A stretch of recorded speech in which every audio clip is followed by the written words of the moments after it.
এইমাত্র ভয়ঙ্কর জলোচ্ছ্বাসের ফলে দীঘার সমুদ্রে স্নান করতে নেমেই ডুবে মৃত্যু হলো একজন পশ্চিমবঙ্গবাসীর।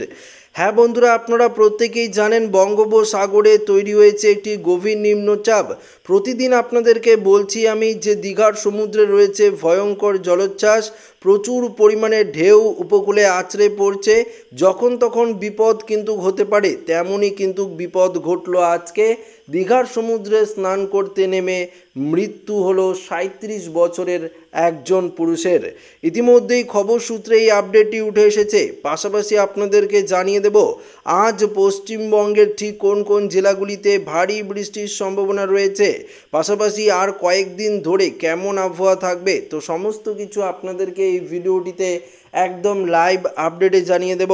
তো বন্ধুরা, আগামীকাল থেকেই পশ্চিমবঙ্গের আবহাওয়ার আরও খানিকটা বদল ঘটবে। তবে 31 তারিখ বুধবার থেকেই থাকছে ভারী লেভেলের বৃষ্টি। আপনারা সরাসরি বৃষ্টি বজ্রমুট করে দেখতে পাচ্ছেন। কলকাতা সংলগ্ন সমস্ত জেলায় বজ্র বিদ্যুৎ সহ ভারী বৃষ্টির পূর্বাভাস জারি করেছে আলিপুর আবহাওয়া দপ্তর। শুধু পশ্চিমবঙ্গের দক্ষিণের জেলাগুলি নয়, পশ্চিমের জেলাতেও থাকছে বৃষ্টি, থাকছে উত্তরের জেলাগুলিতেও ভারী বৃষ্টির পরিমাণ।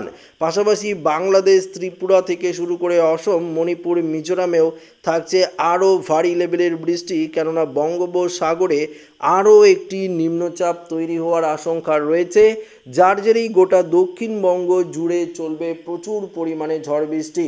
তো বন্ধুরা, ঠিক কোন কোন জেলাগুলিতে ঝড় বৃষ্টির সম্ভাবনা রয়েছে, তাপমাত্রার পারদ আরও নিম্নমুখী হবে না ঊর্ধ্বমুখী হবে, সমস্ত কিছু থাকবে এই ভিডিওটিতে।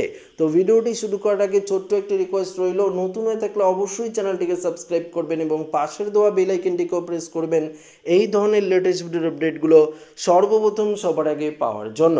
তো এই মুহূর্তে আপনারা পরিষ্কার একদম সরাসরি আমরা যদি উপগ্রহ চিত্র থেকে যাই, তাহলে পরিষ্কার লাইভ আপডেটে দেখতে পারবেন কোথায় কোথায় ঘন কালো মেঘ রয়েছে এবং পাশাপাশি আজ রাতে কোথায় কোথায় বৃষ্টি হবে, আগামীকাল পরশু কোন কোন জেলায় বৃষ্টিপাত বাড়বে।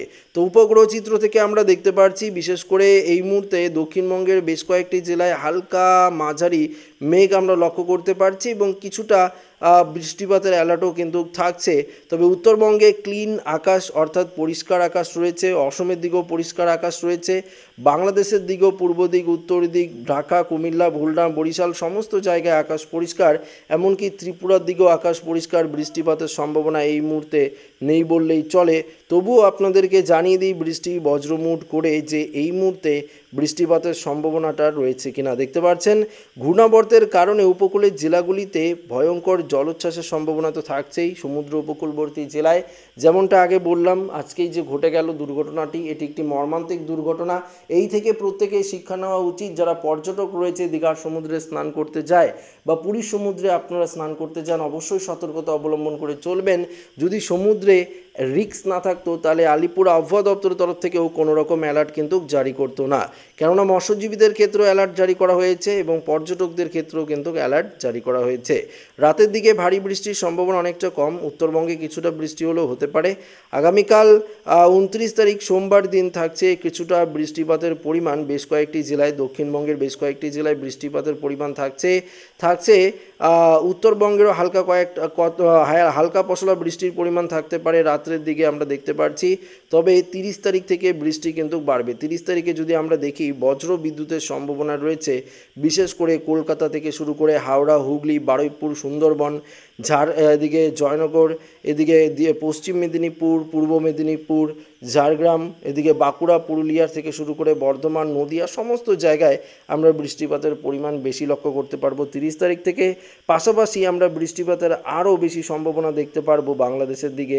প্রচুর পরিমাণে দক্ষিণের জেলাগুলিতে থাকছে ভারী লেভেলের বৃষ্টি, অর্থাৎ 30 তারিখ, 1 তারিখ এবং 31 তারিখ, 1 তারিখ থেকে শুরু করে 2 তারিখে, 3 তারিখেও থাকছে বৃষ্টিপাতের পরিমাণ। সব থেকে বেশি বৃষ্টিপাতের পরিমাণ থাকছে, কেননা ঘূর্ণাবর্তটি ক্রমশ পশ্চিমবঙ্গ বাংলাদেশ উপকূলের দিকে অগ্রসর হয়ে নিম্নচাপে পরিণত হবে। এর জেরেই কিন্তু বৃষ্টিপাতের যে পরিমাণ সেটা কিন্তু বাড়তে চলেছে। তো বুঝতেই পারছেন যে আবারও ভারী লেভেলের বৃষ্টিপাতের সম্ভাবনা রয়েছে গোটা দক্ষিণবঙ্গ জুড়ে। তো অবশ্যই আপনারা একটু সতর্কতা অবলম্বন করে চলবেন। গোটা দক্ষিণবঙ্গবাসীদের জন্য এমনটাই আবহাওয়া দপ্তরের পূর্বাভাস। বজ্রবিদ্যুৎ সহ তুমুল বৃষ্টিপাতের বৃষ্টিপাতের অ্যালার্ট কিন্তু ইতিমধ্যেই জারি করা হয়েছে। মেঘমালা করে দেখিয়ে দিই, মেঘমালা করে দেখলেও একই রকম পরিস্থিতি আপনারা লক্ষ্য করতে পারবেন যে ভারী থেকে অতি ভারী বৃষ্টিপাতের সম্ভাবনা রয়েছে গোটা দক্ষিণবঙ্গ জুড়ে। মেঘমালা করেও কিন্তু আপনারা একদম পরিষ্কার একদম লাইভ আপডেটের মাধ্যমে দেখতে পাচ্ছেন। তবে এই মুহূর্তে আমরা যদি দেখি মেঘমালা করে তাহলে লক্ষ্য করতে পারবেন যে ভারতবর্ষের যে দক্ষিণের জায়গা মধ্যপ্রদেশ তাছাড়া দক্ষিণ ভারতের দিকে এই মুহূর্তে তুমুল বৃষ্টিপাতের সম্ভাবনা রয়েছে। অর্থাৎ বিশেষ করে মুম্বাই, পুনে, নাসিক থেকে শুরু করে ঝালগাঁও এই সাইডে কিন্তু প্রচুর পরিমাণে বৃষ্টিতে বন্যার মতন পরিস্থিতিও তৈরি হয়ে গেছে। সেটা কিন্তু আপনারা পরিষ্কার একদম লাইভে বুঝতে পারছেন। কেননা এখনও পর্যন্ত যে মনসুন রয়েছে অর্থাৎ এই মুহূর্তে যে মৌসুম সেটা কিন্তু সক্রিয় রয়েছে, যার জেরেই কিন্তু আবহাওয়ার এই পরিবর্তন ঘটেছে। তাপমাত্রা করে আপনাদেরকে দেখিয়ে দিচ্ছি, এই মুহূর্তে দক্ষিণবঙ্গের তুলনায় উত্তরবঙ্গের তাপমাত্রায় ঊর্ধ্বমুখী রয়েছে, যেমনটা আবহাওয়া দপ্তরের পূর্বাভাস সেটাই আপনাদেরকে দেখিয়ে দিয়েছি। পাশাপাশি তাপমাত্রা করে তো দেখাবো, তার আগে একটু দেখে নিই। দেখতে পাচ্ছেন যেদিকে আহমেদাবাদের দিকে একটি ঘূর্ণাবর্ত লক্ষ্য করতে পারছি, গুজরাটের দিকে। এই ঘূর্ণাবর্তের কারণেও বৃষ্টিপাত বাড়বে ওই সাইডটা। পাশাপাশি আমরা দেখতে পাচ্ছি দক্ষিণবঙ্গের তাপমাত্রা যদি আমরা দেখি 29 তারিখে প্রায় সেরকম একটা বেশি যে থাকবে সেটা নয়, 30 ডিগ্রির আশেপাশে থাকার সম্ভাবনা থাকছে। তবে উত্তরবঙ্গের দিকে আবারও 35, 36 বা 37 ডিগ্রি সেলসিয়াসের দোরগোড়ায় কিন্তু পৌঁছে যেতে পারে। পাশাপাশি অসমের তাপমাত্রাও অনেকটাই ঊর্ধ্বমুখী হতে পারে এবং বাংলাদেশের সিলেট, ময়মনসিংহ, রাজশাহী, মেহেরপুর, কালাই, রংপুর, ঢাকাতেও তাপমাত্রা ঊর্ধ্বমুখীর সম্ভাবনা কিন্তু রয়েছে। তো বুঝতেই পারছেন এই মুহূর্তের যে আপডেট সেটা কিন্তু আপনাদের সামনে একদম সরাসরি তুলে ধরলাম। ভিডিওটি ভালো লাগলে লাইক করবেন, বন্ধুদের সাথে শেয়ার করবেন, নতুন হয়ে থাকলে চ্যানেলটিকে সাবস্ক্রাইব করবেন। ধন্যবাদ।